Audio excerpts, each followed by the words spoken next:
Good evening, everybody. I'm the CEO of Safestyle. I've been with the business 16 and a half years. I've been in the industry 33 years. My colleague, Mike Robinson, he's CFO. He'll be speaking a little bit later on. He's been with the business 7.5 years. What we are, basically, is a double-glazing company. We can make it sound posh by saying we are into double-glazed replacement windows and doors, but most people would recognise it as double-glazing. It's as simple as that. We happen to be the largest double-glazing company in the country when we measure it by dealing with our specific market, which is the homeowner. So it's as much about what we don't do. We do not do any new build or any commercial work. We only deal with homeowners. And we only deal in windows and doors. So everything we do, we also manufacture ourselves. So every window and door is absolutely made to measure following a technical survey. So it's all specifically made to order. We've been in business for 22 years. So we are an established business and we have a national presence. And we've been supporting our brand with TV advertising for at least 15 years, and consistent TV advertising to reinforce the brand. We have a lot of variable cost in the business, so we have a fairly low cost base and quite a lot of variable cost in it, which allows us to expand quite quickly, and we don't need a lot of working capital to grow.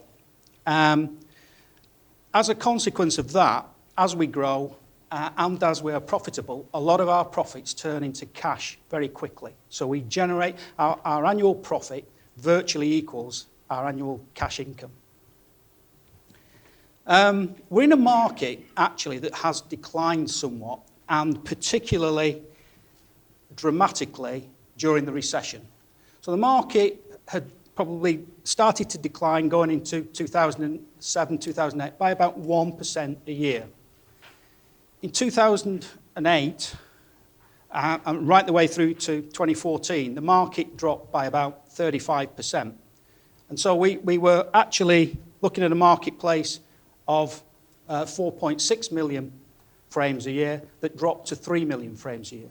However, during that time, we've been able to increase our market share quite significantly, and we've done it consistently year on year. And we've now grown it to just about 10%. And that was from a 4.4% base in 2007. So each year we've been growing our market share. We're currently at 10%, just about, and we expect to exceed that by the end of this year.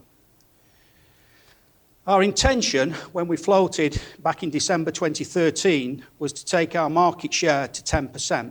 We've just about achieved that, and we've achieved that in 2 years, which was faster than we thought.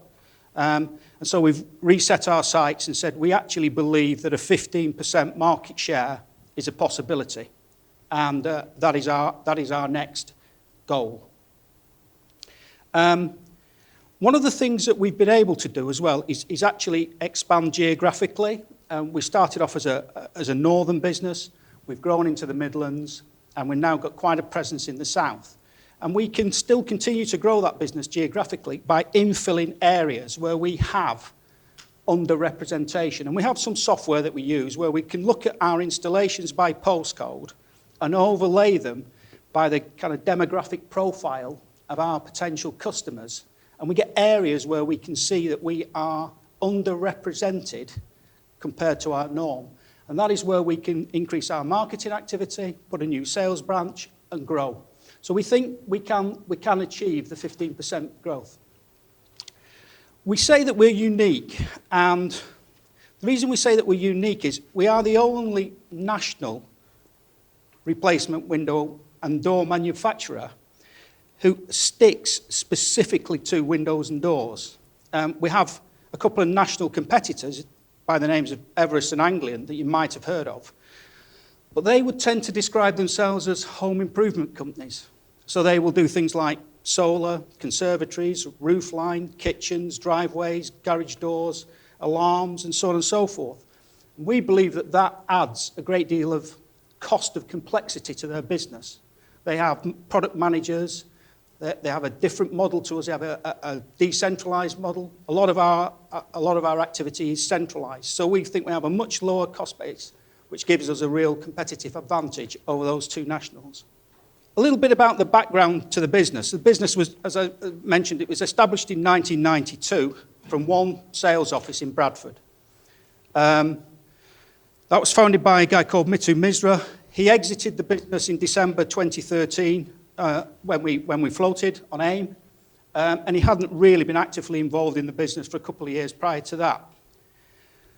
We've now got a national representation. We started off, as I say, one sales office in Bradford. We moved along the M62 corridor, up into the northeast, down the M6 into the Midlands, down the M1 into the Midlands, and then subsequently into the south.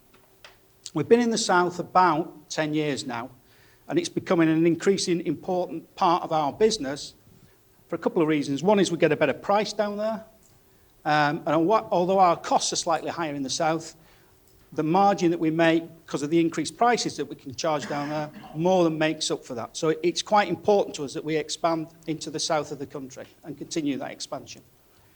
Our head office is still in Bradford, and we have a manufacturing site just outside Barnsley of 120,000 square feet where we make all the frames and all the double-glazed units. And we even toughen our own glass in-house. So we have a glass toughening plant where we make the toughened glass for the sealed units where it's necessary.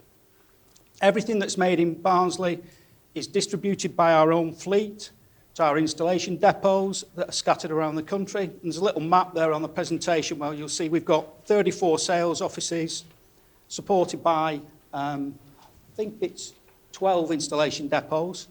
And it's roughly a ratio of 3 sales offices require 1 installation depot. So every depot gets a delivery every day of all the frames. Fitters go into the depot, collect the frames, and then go out to the customers.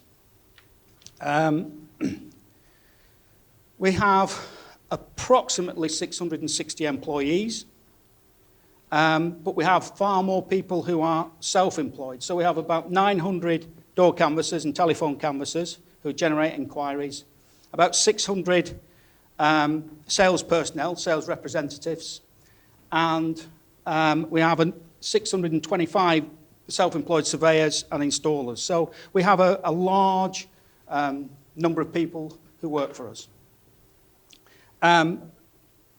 There's also a little example of how our presence has grown in the south, and there's a little diagram at the bottom showing that growth from our heartland. We are a northern business originally, North Midlands business, but we have grown into the south, and that has been progressive. And there's an example of that over the years. And you can see now that although most people recognise us as being a northern business, 44% of our total turnover now comes from the south of the country. Talk a little bit about the market. As I say, it's as much about what we don't do. We concentrate, our specific market is the homeowner market.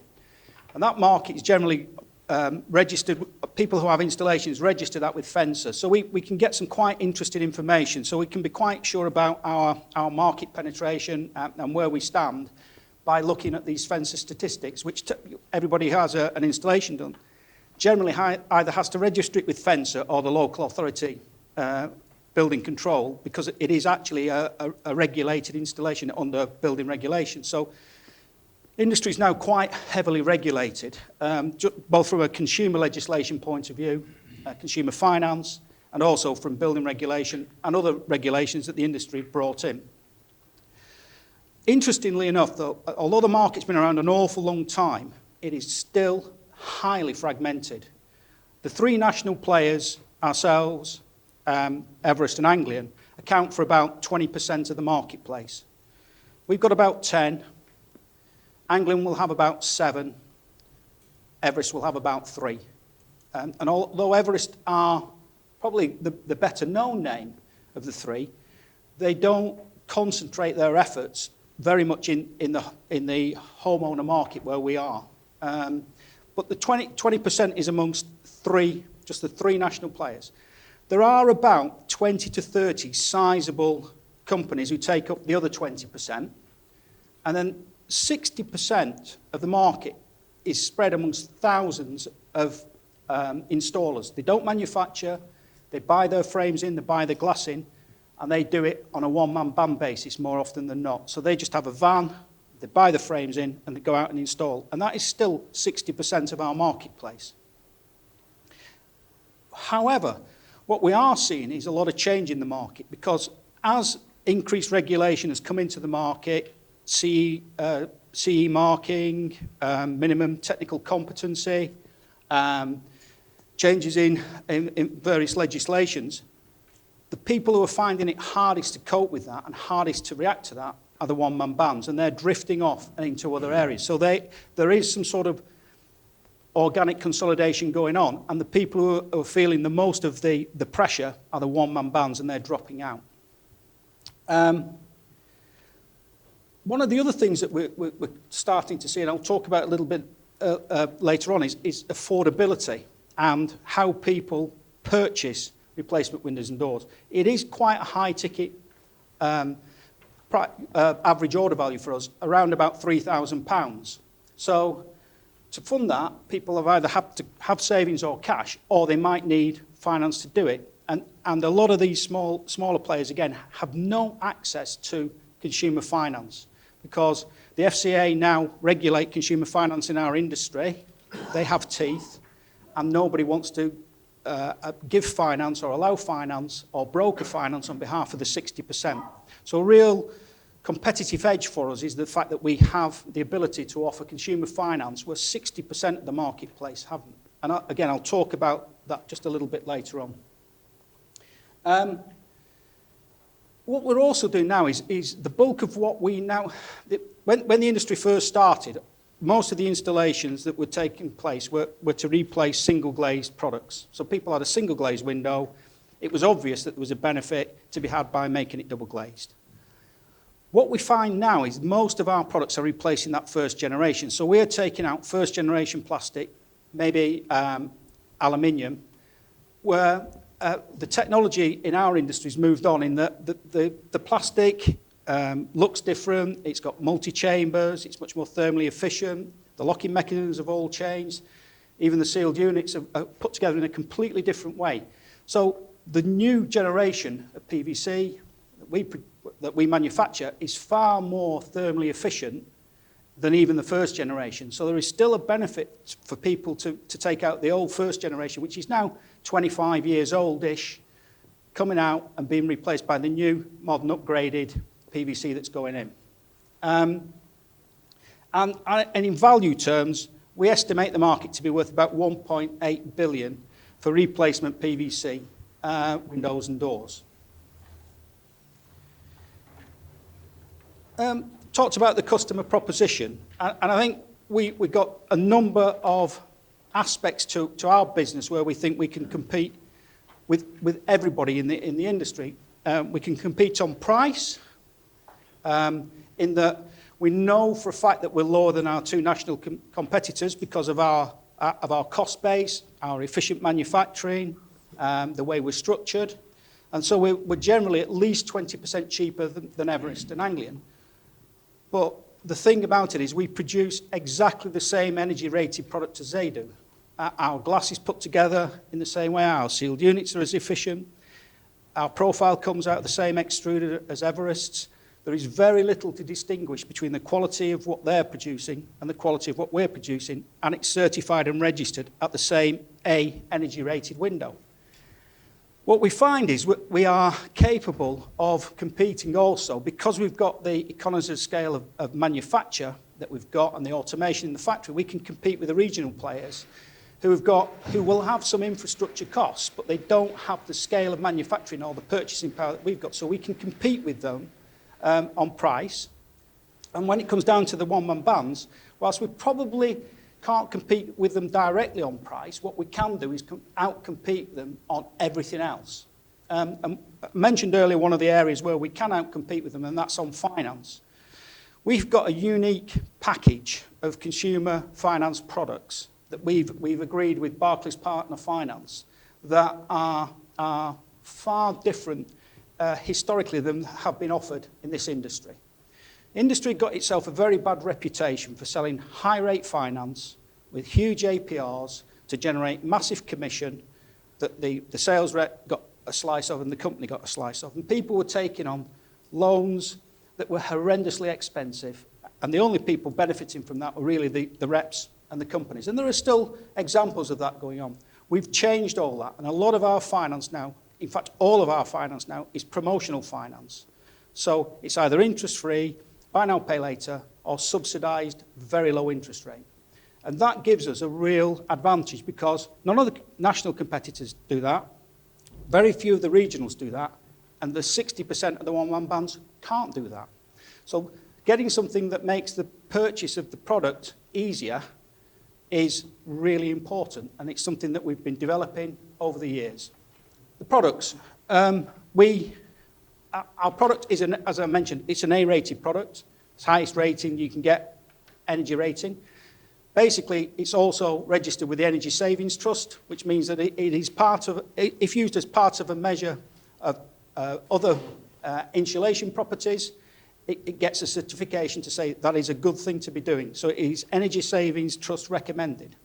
And the other thing about the products is we make everything in-house. All of our products are made in-house by us. So we can assure the quality of the manufacture all the way through.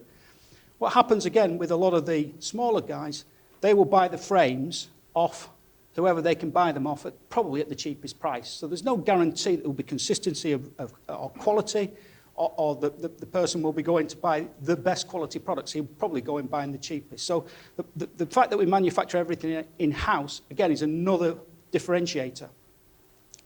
On the service side, everything we do is guaranteed, so we have to have service engineers. We have moving parts. Things do occasionally fail when you've got moving parts. We have a network of service engineers working out of our installation depots who will service that. So if a customer's got an issue with a product, we have a national network of engineers who will be able to respond to any service call, turn up and rectify it. Again, we think that distinguishes us from the one-man band who will be more interested in going finding his next order or installing his next job. And if there's a problem, the only contact a lot of customers have is a mobile number.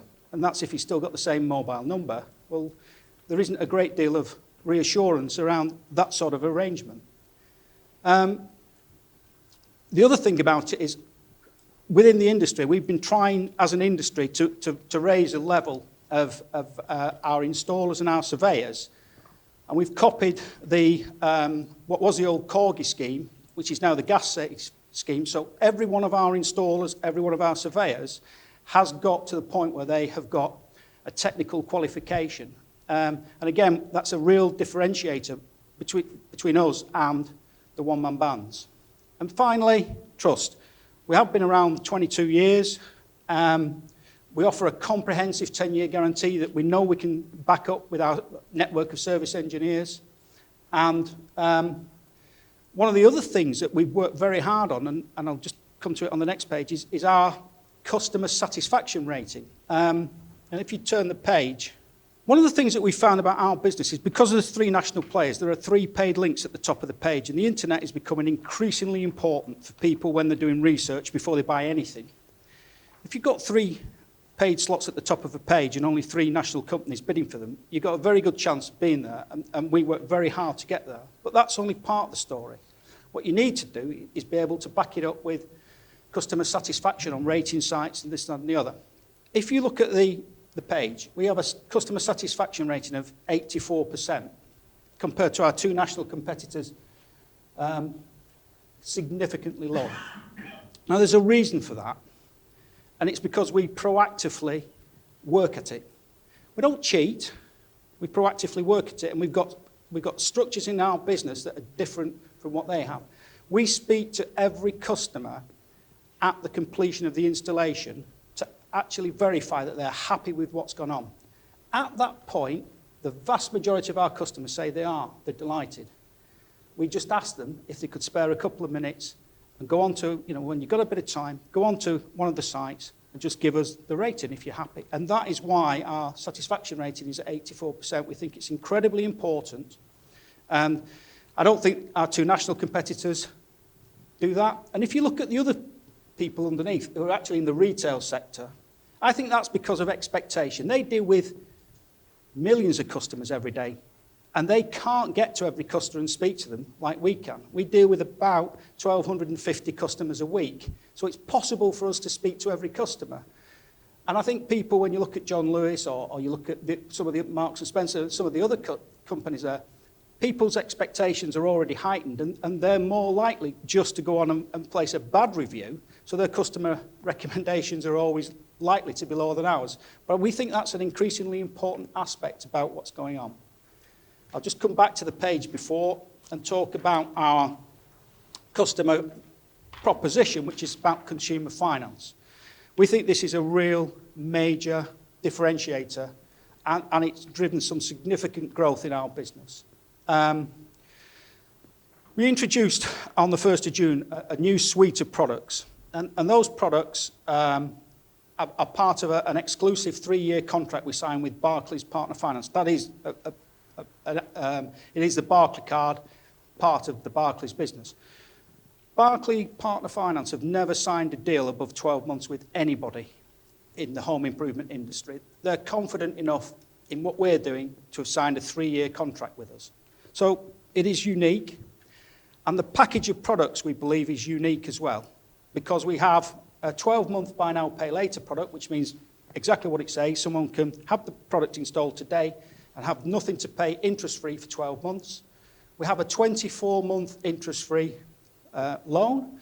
Again, exactly what it says, just repay in 24 equal instalments, no interest. And we have a 3, 5, and 10-year interest-bearing product at 4.9% APR, which minimises the monthly repayments. And what we found is it's that ability to drive that monthly repayment cost down that consumers are finding increasingly attractive. And we've realised that we're not just competing with everybody else selling replacement windows and doors. We're actually competing for disposable income. We're competing for people who pay for their vehicles on personal lease plans, or who acquire furniture from some of the furniture stores on these packages, or who go out and buy flooring in exactly the same way. And these people have now got an extra £30, £40 worth of disposable income a month. And you have to have a product that appeals to that. And our 10-year 4.9% APR product produces a repayment of £10 for every £1,000 borrowed. With an average order value of around about £3,000, that's £30 a month. And that just hits that disposable income and makes it incredibly attractive to a much younger generation. The average age of our customers is 57. People who are taking up our finance are into the 40s. So we're hitting a different generation of people who don't have to have savings. Although we do believe that as pension fund releases come along, we'll actually get another surge in people investing in home improvements, because it's an obvious place to invest your money if you're releasing it from your pension pot. One of the other things about it, and it is something that we are conscious of, is the FCA are the regulatory body now who oversee the selling, or what was the selling of the offering of finance, and they have got real teeth. If you are, as a business, are preferring any method of payment, you are basically not being fair and transparent and open with your customer. And so we don't have any preference in our business at all. People can pay by cash, cheque, credit card, debit card. They can take interest-free. They can take buy now, pay later. They can take interest-bearing. It is entirely up to them, and we have a complete open option for them. Now, we believe that that puts us again, in a unique place where we're not preferring a particular product, not because it earns interest. We're not giving them inducements and extra discount to take out finance products that people will probably feel uncomfortable with. So we think we're in a position with our suite of products that make us very much, not just to the letter of the regulation, but to the spirit of it. There is a little bit of a margin impact in that we pay a subsidy. So for every £1,000 of finance that Barclays Partner Finance take on, they take 7% and return. So for £1,000, we get £930 back. So there is a cost to us of providing the finance, and that has an impact on our margin. However, since the 1st of June when we introduced it, our order intake has been significantly double digits up, and that has happened through June, July, August, September, and into October. So the increased volume, and it's all incremental, that's coming through this finance offer, although it's slightly lower margin, and there is a margin impact, the volume more than significantly makes up for it.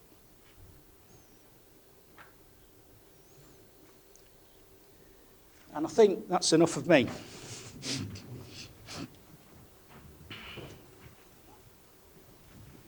Good evening, everybody. I'm the straight man of the double act. So what does a business do? I think we've covered some of this, but I think it's fair to sort of dwell on what we're effectively a retail business, and we're a retail business with very little repeat business. So, you know, for us, lead generation is absolutely key and is the engine room, if you like, of the business. Every day we start with a blank sheet of paper and we have to fill that with, you know, upwards of £800,000 worth of business every day. So where do we get it from? We get it through three main channels. Traditionally, a lot of our business has come from door-to-door canvassing. So we have self-employed people out on the street, knocking on doors, looking for windows, look very tired, old, largely knocking on doors that are around existing installations so that they can point the homeowner to a new installation. They can see where that is. But that is becoming a harder and harder part of our business to generate leads, and is becoming a smaller proportion of our business. As you can see from the table there, it's dropped from 61% of our business in 2012 to only 48% of our business in the first half of this year. That's being taken up by more and more leads coming through what we call direct response. So that's direct response to our TV advertising, and hopefully most of you will have seen some of our TV advertising.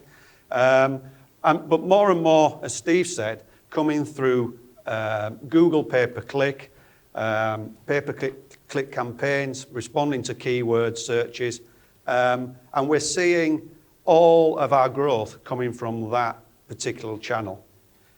The good news about that is that it is our most profitable channel. It is cheaper to generate leads in that way than it is to generate leads through door canvassing. Those leads, they convert better, and they're often at a better price. So they're very much more profitable leads than door canvassing. And as you can see there, that's risen from 25% of our business in 2012 to 36%. And it looks as though is increasing, is accelerating. The final area is telephone canvassing, and that's not, we do no cold calling. What we do is, as it says below, we convert 1 in 3 of our leads. That means 2 in 3 we don't convert. So what we do is we follow those up for 2 reasons. One, a qualitative reason. Has the rep in the house behaved himself? Because they're in the house, they're selling directly to the homeowner. So it's a qualitative to make sure that the process has been followed to the letter, but also to try and recycle that lead, to understand why they may not have bought. Is it price? Is it that they didn't like the rep? For whatever reason, and try to recycle that. And we get a further 16% of our business through recycling the 2 leads out of 3 that we don't get first time around. Because those are very expensive to capture, and we want to make sure we get the most out of it. 1 in 3 conversion is best in industry. Everest and Anglian, we think, are converting about 1 in 6. And that is one of the reasons that we are far more cost effective than our competitors.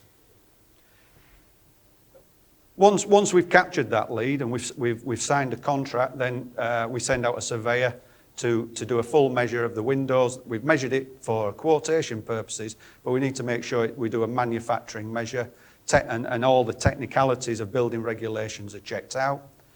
And then once the order has been agreed, an installation date has been agreed with our customer, that order is sent to our factory, which is just outside Barnsley in South Yorkshire, 120,000 square feet of facility. very modern equipment, very automated, and we have land to extend to 185,000 square feet. So there is plenty of capacity for us to grow at the sort of rates that we've been growing at historically.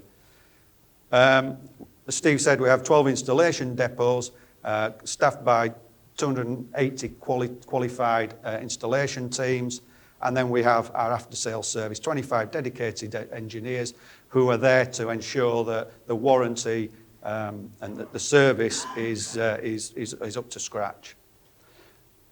Now the numbers. We as a business, clearly we're in a cyclical market. We're very dependent on the market is very dependent on the general state of the economy. Windows and doors, that they can be put off, and over the recession, they were, and the market dropped by 35%. And as you can see from the graph, we had our own troubles during 2008. I actually joined in April 2008, and I still get blamed for that drop in sales. But as you can see, we did see an impact at the beginning of the recession. But what we were was very quick to respond to that. We had some bank debt in the business in 2008. We got to a point where we couldn't make the capital repayments. We had to go to the bank, sort of cap in hand, but with a plan. And that plan was to say, well, look, we know we're in a cyclical market. We've got to understand what's going to happen to our sales, and we've got to structure the business accordingly. So we made an assumption that that our sales were going to drop 20%. And that was our working assumption to restructure the business to be able to make the profit that would then get us back on track and be able to make the loan repayments. As you can see, we didn't actually get a 20% impact, but we'd taken the cost out, assuming that was going to happen. So what happened was, very quickly, as we started to turn the corner and started to grow the business, profit started to flow and cash started to flow very quickly. And within 2 years of 2008, we'd repaid the whole of the loan, which was £15 million. So when this business grows, it throws off a lot of cash. And between 2009 and 2014, the business grew a compound annual rate of 7%. Over that same period, the market dropped by 35%. So you can see we've grown by over 30% when the market has dropped by 35%. And it's the customer proposition that Steve talked about that gets us that growth and that market share gain. We've grown the market share from just over 4% to 10% over that period. And we think we've got such a compelling proposition that we can continue to take that forward. The business requires a very low level of working capital. Generally speaking, we're a just-in-time business in terms of the manufacturing. We receive payment on completion of the installation when the customer's happy. And other than the lead generation costs, we're paying most of our costs after we've received the money from the customer. So we're very, we can grow without having to consume cash. Capital expenditure typically runs between 1.5 and 2 million a year, which is slightly ahead of depreciation, but it isn't a big consumer of cash. This has effectively allowed us to pay a significant dividend. Our current share price, the yield is over 4%. And in addition to that, we've generated a further 10 million since floating, so less than 2 years, cash on top of that. So, there is, and it's one of the things we get asked every time we meet with investors, what are you going to do with that cash? And we say, well, it's a nice problem to have, but we will tell you sometime next year. And we've been saying that for 2 years now.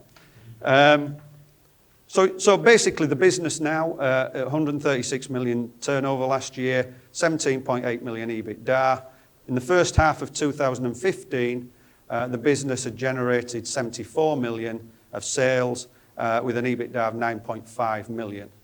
And the business isn't as seasonal as you might think. It's a fairly even split between the first and the second half.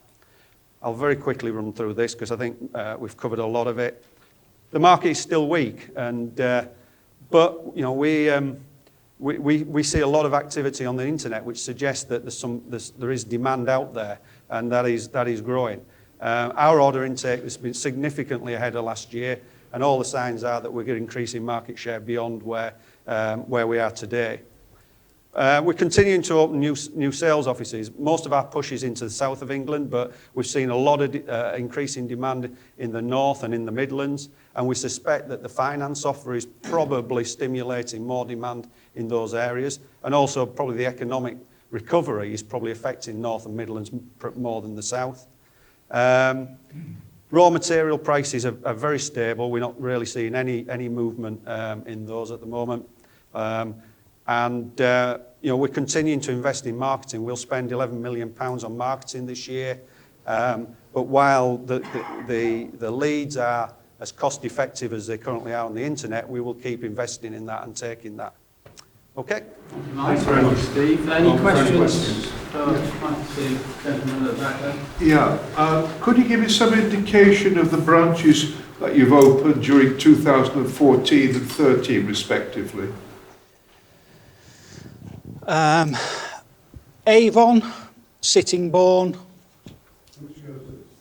Avon and Sittingbourne. Avon was last year. Sittingbourne last year. Yeah. 13. Can't remember. So your growth there is really largely out of existing rather than the new ones? Our plan is to open 2 sales branches a year because we don't want to dilute. How we open a sales branch is we take experienced staff from the sales branches around it. That cannibalises some of their order intake while you establish a new branch. The new branch builds up and the other branches around it heal themselves. And that process takes about 12 months for the new sales branch to become fully contributing. If you did it too quickly, we'd stretch our management resource too thinly and jeopardise the fact that we'd take them down if we open too many and not be able to bring them back up. So we've got a plan at the moment to open 2 a year. So growth is relatively slow? Well, 7%. Well, yes, over and above that. Over and above that. Well, that's part of the driver of it. We have been progressively opening more sales branches. And Wales and Scotland? Not represented in Scotland, historically because it had different building regulations and we were pushing in the south. We didn't want to fight on 2 fronts. And Wales, there's a lot of countryside and not a great deal of population. We push into North Wales from our Chester office and we push into Cardiff and Newport from our Bristol office, but we don't go to Swansea. We just think it's too far. So if you looked at a map of where our sales branches are, they are based upon large conurbations where people live. Gentlemen at the front. What sort of expansion in production could you achieve in your existing factory? At least 50%. At least 50. I mean, we've got additional shifts that we're currently working in most areas on 2 shifts, so we can go to a 3rd shift. We've also, as I say, got the land at the side that could add 50% more space to the factory. So no, there's obviously a cost of investment there, but in terms of the available growth, it's significantly more than 50%. Gentleman in the blue. It's a very good retail business from the numbers you give us, and well done. But one of the things that just concerns me a little bit is this compelling proposition you've got on finance at the moment, which is fairly new, isn't it? Did you say about 4 or 5 months it's been going on? Well, we tweaked it in June. We've had the proposition for a number of years, but we actually felt that we needed to accelerate it and take advantage of, shall we say, some weaknesses in our competitors. Yeah, the bit that I'm just a little bit concerned about is that you're being very transparent, I can see that, but it's going to cost you 7%. Yeah. Your margins are down sort of, you're making about 12% now, something like that. That's a fairly hefty number. If you get a big take of the 7% is the basket of the average, if you like. It was already at 3%, on the previous package. So those margins that are in there are already had the 3%. And only about 33% of our business involves finance. Yeah. So the margin impact... So that knocks down about 2%, 1.5 to 2%. Exactly. The margin impact is roughly 1.5 to 2% on our margin. Yeah. Now, our plan is to recover that from the beginning of next year by putting through a price increase. Yeah. So if you're thinking of buying windows, now's the time. Yeah. Have you incentivised the salespeople not to sell too many of these?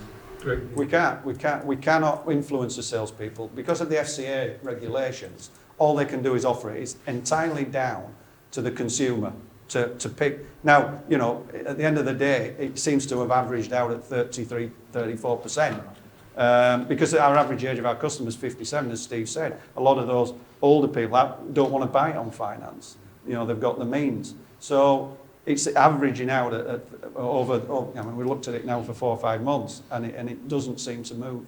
But we cannot influence how our customers pay. We've just got to offer it, be transparent, and let them choose. Gentleman with the check shirt.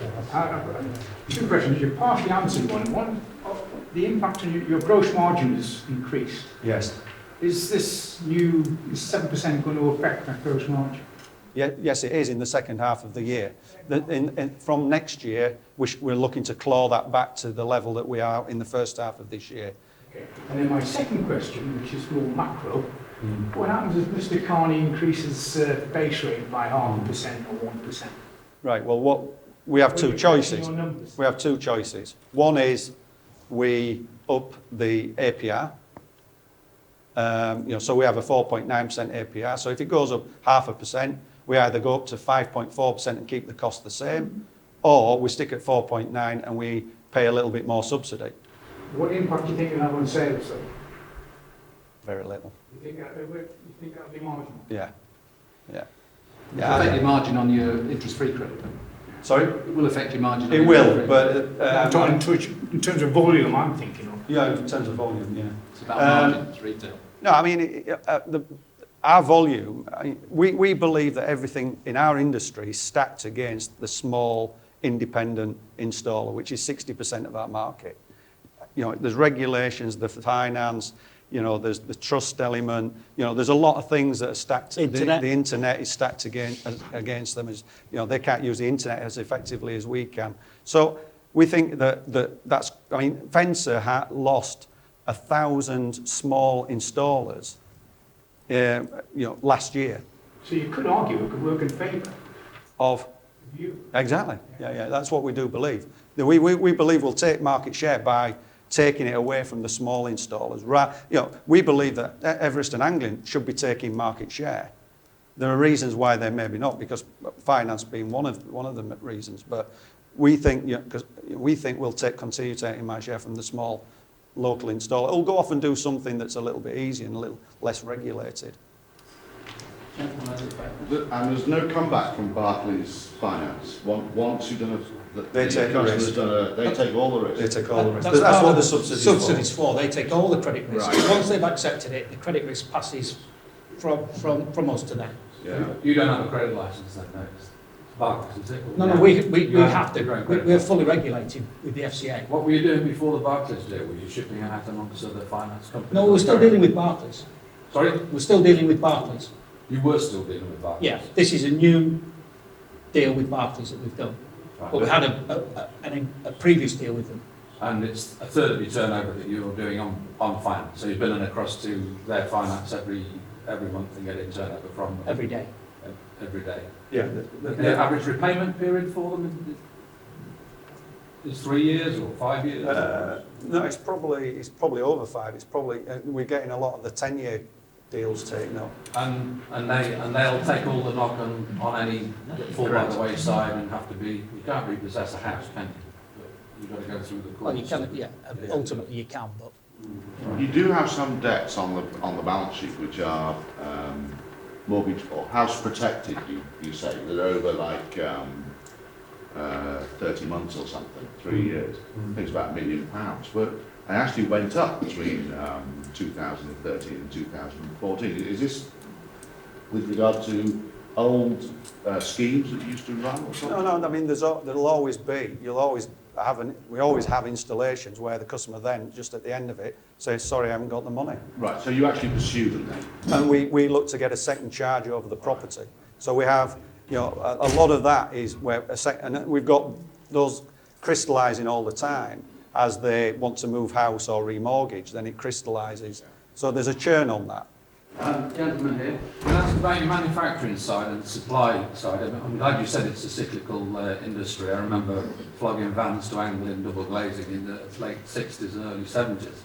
I think they've gone by the way. I also remember investing in Hayward Williams, which is really aluminium extrusions. And is your place in Barnsley, it cuts and manufactures rather than... It's an assembly operation, effectively. Yeah. We buy lengths of PVC, big sheets of glass, and we cut them down into the specific shapes and sizes that And is it generic extrusions that Yes. you buy? They could be Yeah. made anywhere. They could be do they buy them in Britain, or is it? It's a company called Duraflex, which are owned by Masco Group. So it's a big American corporate. Time for one more question? When do you reasonably expect the repair and maintenance sector to improve? Because it's amazing how it seems to be falling and falling. Yet people have got more disposable. The economy's supposed to be doing right. It's just odd. It doesn't feel like a falling market to us. And you know, we've thought long and hard about it and haven't been able to come up with an answer really. We think finances, when we introduced the finance, it was immediate and dramatic. I mean, very, very significant. And we think because the industry historically has not used that type of finance, like a lot of other retailers do on the high street, the promotional finance, interest-free, buy now, pay later, and because we're kind of the only business of any scale doing it, and there are one or two of the products, but not all three as a package. We think that has had quite a dramatic effect on us, and I think that's probably what's lacking within the whole industry. People are not looking creatively to make it affordable for a broader range of customers. Okay. Thank you, Mike, and thank you, Steve. Excellent presentation. Round of applause.